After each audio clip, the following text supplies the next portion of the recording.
Assalamualaikum warahmatullahi wabarakatuh. Apa kabar Sobat Agro?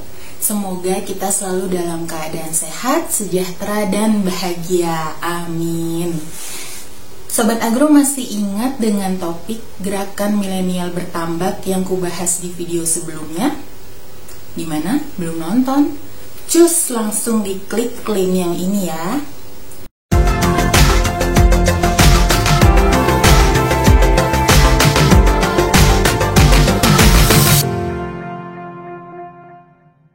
Nah, di video kali ini topik yang akan kita bahas adalah soal budidaya udang dengan sistem empang plastik atau yang biasa disingkat dengan busmetik yang sedang tren. Kenapa tren? Soalnya sistem ini lebih mudah dan praktis sehingga banyak peternak udang yang tertarik untuk menerapkannya. Sistem busmetik sendiri mulai diterapkan di akhir 2009, di mana sistem ini dikembangkan oleh BAPPL STP Serang alias Bagian Administrasi Pelatihan Perikanan Lapangan Sekolah Tinggi Perikanan di Kota Serang. Nah, langsung aja yuk kita mulai bahas sistem busmetik ini, dimulai dari keunggulannya yang membuat sistem ini dilirik oleh banyak pembudidaya udang. Nah, apa saja sih keunggulan dari sistem busmetik ini? Yang pertama, mudah dalam pengelolaan karena luasan petak tambak yang dibutuhkan itu tidak terlalu luas. Cukup di lahan kurang dari 1000 meter persegi. Selain itu, sistem ini juga tidak membutuhkan pergantian air karena sistem busmetik tidak memiliki pembuangan. Jadi hanya menggunakan pompa untuk mengaduk dan membersihkan air dari endapan kotoran. Yang kedua, biaya operasional yang dibutuhkan untuk satu siklus budidaya masih dapat dijangkau oleh petani skala kecil dan menengah. Berikutnya, kualitas tanah tidak menjadi faktor pembatas penerapan teknologi karena konstruksi tambak dilapisi dengan plastik. Kemudian yang keempat, pengendalian hama dan penyakit lebih mudah karena menerapkan sistem biosekuritas dan aplikasi probiotik. Dan yang terakhir, sistem busmetik ini ramah lingkungan karena menjaga kelangsungan ekosistemnya lewat penumbuhan vegetasi mangrove sebagai biofilter.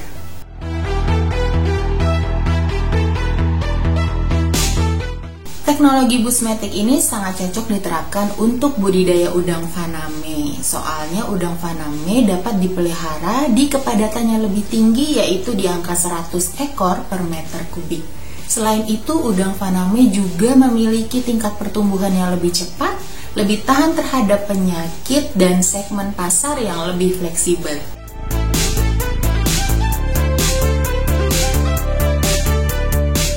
Nah, sekarang kita bahas lebih lanjut soal cara kerja sistem busmetik ini. Proses pertama yang harus Sobat Agro lakukan adalah pembuatan kolam. Kolam tambak yang dipakai untuk sistem busmetik ini sebenarnya tidak jauh berbeda dengan kolam yang dipakai pada sistem budidaya pada umumnya. Namun, ada beberapa hal yang secara teknis membedakannya dengan kolam konvensional. Mau tahu?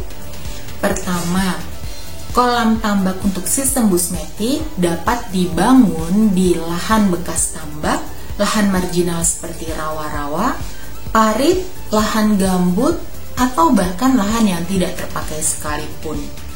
Kolam tambak berbentuk bujur sangkar atau persegi panjang dengan luas ideal kurang dari atau sama dengan 1000 meter persegi dengan kedalaman antara 90 sampai 110 cm.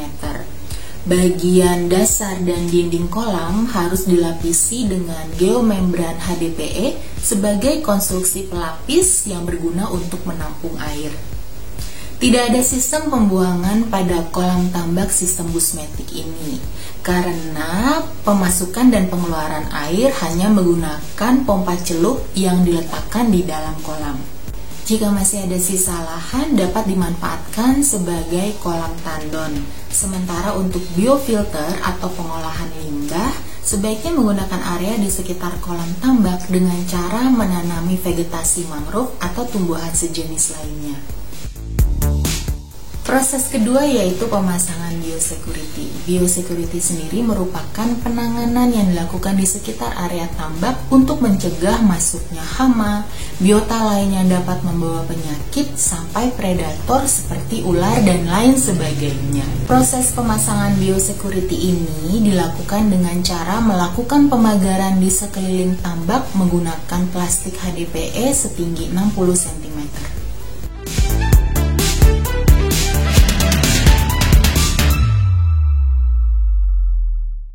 Nah, proses selanjutnya adalah pengisian air. Air yang merupakan media pemeliharaan komoditas udang diambil dari air tandon pengendapan yang mana dilakukan dengan menggunakan pompa. Tapi sebelumnya di bagian ujung pipa pemasukan harus dipasang saringan dengan ukuran mesai 1 mm untuk mencegah masuknya kotoran ke dalam tambak.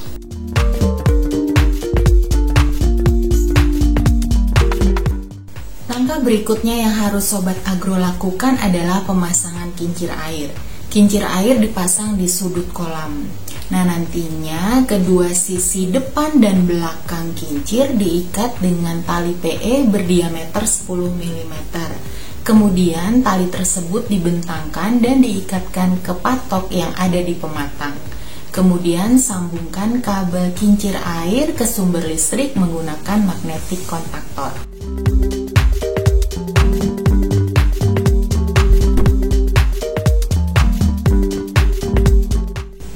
Langkah berikutnya setelah pemasangan kincir air adalah sterilisasi air.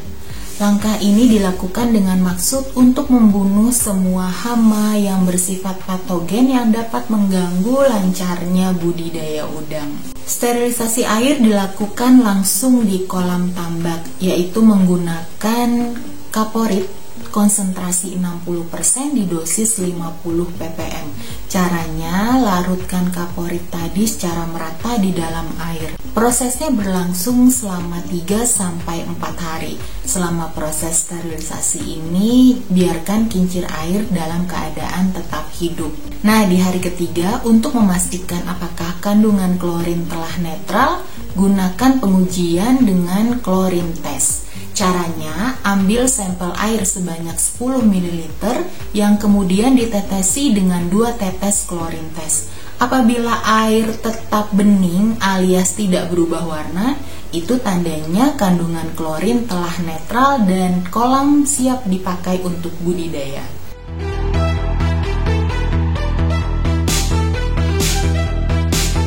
Langkah ke-6 dalam sistem Busmetic adalah pemberian probiotik awal. Pemberian probiotik ini dilakukan 3 hari berturut-turut sebelum penebaran benur. Dosis probiotik yang dipakai adalah sebesar 1 ppm dari jenis Bacillus sp. Caranya, probiotik dilarutkan terlebih dulu dalam air, kemudian ditebar secara merata ke dalam kolam.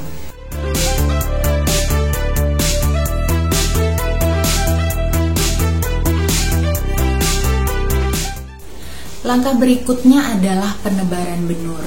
Cara penebaran benur pada sistem Busmetic sebenarnya sama saja dengan cara penebaran benur sistem budidaya lain pada umumnya.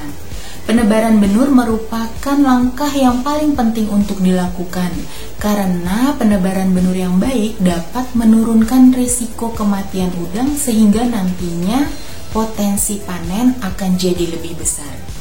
Nah, keberhasilan penebaran benur sendiri terletak pada penyesuaian suhu antara plastik benur dengan tambak.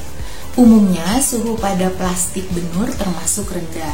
Jadi, sebaiknya Sobat Agro menebar benur di waktu dini hari menjelang subuh, karena di waktu-waktu tersebut suhu tambak juga masih relatif rendah. Nah, untuk step by stepnya aku sambil baca tutorialnya ya, supaya nggak salah. Pertama-tama, apungkan plastik yang berisi benur ke permukaan tambak dan tunggu sekitar 15-30 menit. Tujuannya agar suhu plastik dan air tambak itu saling beradaptasi. Biasanya tanda di mana suhu plastik benur sudah mulai beradaptasi dengan suhu pada tambak adalah terjadi pengembunan dalam plastik benur. Sehingga bisa dilakukan tahap kedua, yaitu membuka ikatan plastik dan biarkan dalam keadaan terbuka sampai sekitar 15-30 menit. Hal ini dilakukan agar udara dalam plastik dapat beradaptasi dengan udara di luar. Nah, cara yang ketiga adalah sirami plastik perlahan dengan air tambak untuk membantu adaptasi salinitas. Jika salinitas tambak dan kantong plastik benur sama, maka benur akan keluar dengan sendirinya dan plastik pun siap dituang keseluruhan ke dalam tambak.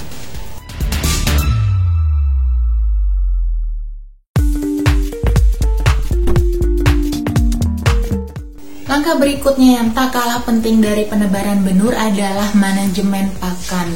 Jangan sampai nih Sobat Agro, pakan yang terbuang jumlahnya lebih besar ketimbang pakan yang dikonsumsi. Hal ini tentunya akan menyebabkan pembengkakan biaya. Jangan sampai terjadi itu. Nah, pakan sebaiknya diberikan 5 kali sehari dengan komposisi sebagai berikut, yaitu 20% pada pukul 7 pagi, 25% pada pukul 12 siang, 25% lagi pada pukul 4 sore, kemudian 20% pada pukul 8 malam, dan sisanya 10% di pukul 2 dini hari. Sehingga totalnya 100% pakan diberikan kepada udang.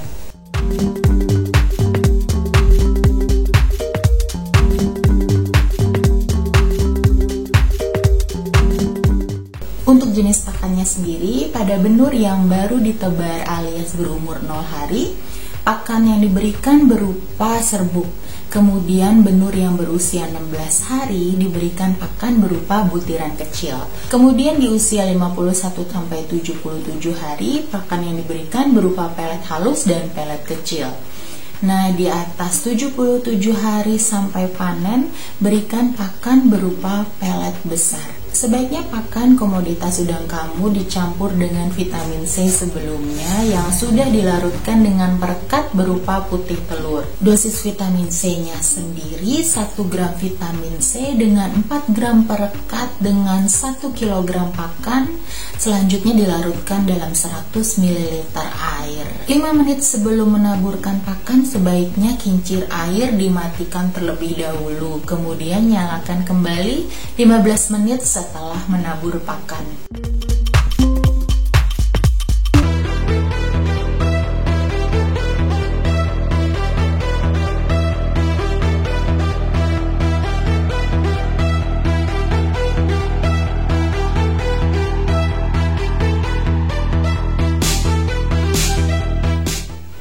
Proses berikutnya adalah perawatan dan pemeliharaan. Proses ini penting untuk monitoring kesehatan udang sampai kualitas air dalam tambak. Nah, untuk memantau kesehatan udang kamu bisa nih berkeliling di sekitar tambak setiap harinya. Biasanya udang yang terserang penyakit menunjukkan aktivitas yang tidak biasa, seperti misalnya berenang ke pinggir atau sudut-sudut tambak. Terus kamu juga bisa melakukan pengecekan kelengkapan organ tubuh udang, juga saluran pencernaannya. Untuk kualitas air dalam tambak sendiri, parameter yang dipakai adalah sebagai berikut. Aku sambil baca ya.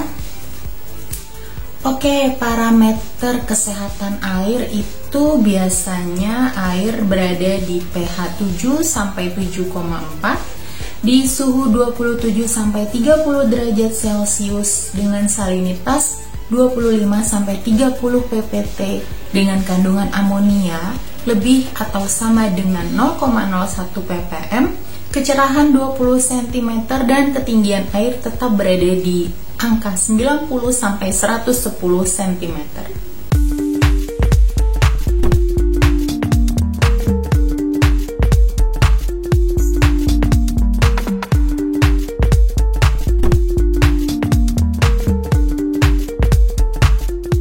Nah, langkah terakhir dari sistem Busmatic tak lain adalah panen dan pasca panen.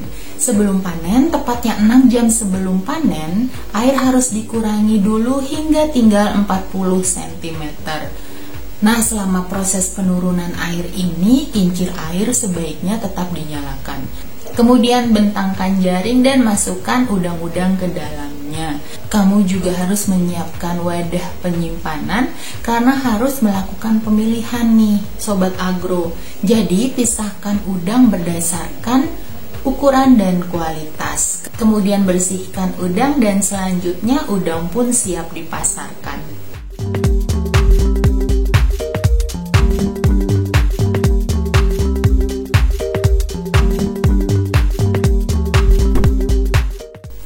Nah, gimana Sobat Agro? Kamu sudah mulai tertarik dengan sistem Busmatic ini? Ada satu kisah nyata nih yang dialami oleh kelompok pembudidaya ikan Pos Desa Mulyosari di Desa Sidomulyo, Ngadirejo, Pacitan, Jawa Timur. Jadi mereka adalah salah satu kelompok pembudidaya udang yang sudah menerapkan sistem Busmatic di 3 empang plastik yang berukuran masing-masing hanya sekitar 600 meter. Namun hasil yang diperoleh cukup fantastis. Pada tahun 2013, kelompok pembudidaya ini berhasil panen 5 ton udang faname pada panen perdana mereka.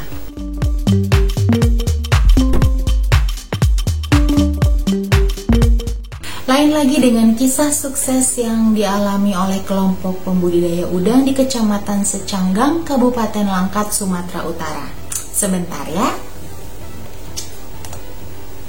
Dari data mereka disebutkan bahwa dalam siklus pertama uji coba Busmatic tahun 2018 di sana diperoleh total panen sebanyak 2049 kg. Jauh lebih besar dari sistem non-Busmatic, yaitu 778 kg. Kamu penasaran dengan hitungan laba yang berhasil mereka peroleh? Ini aku ungkap, yaitu di luas petakan tambak 500 meter persegi saja dengan melakukan 3 siklus budidaya, mereka berhasil memperoleh keuntungan bersih selama setahunnya sebesar Rp557.335. Wah, gimana Sobat Agro? Fantastis kan? Gimana? Kamu mulai tertarik untuk menerapkan sistem Busmatic ini? Atau ada yang sudah menerapkannya? Boleh dong di-share di kolom komen dan berbagi kisah sukses kamu dengan sistem Busmatic. Oke, segitu aja bincang-bincangku soal Busmatic alias budidaya udang dengan sistem empang plastik. Semoga bermanfaat ya. Dan boleh dong Sobat Agro tulis di kolom komen juga soal tema apa yang sebaiknya kita angkat untuk topik berikutnya. Sampai jumpa lagi Sobat Agro dimanapun kalian berada. Wassalamualaikum warahmatullahi wabarakatuh.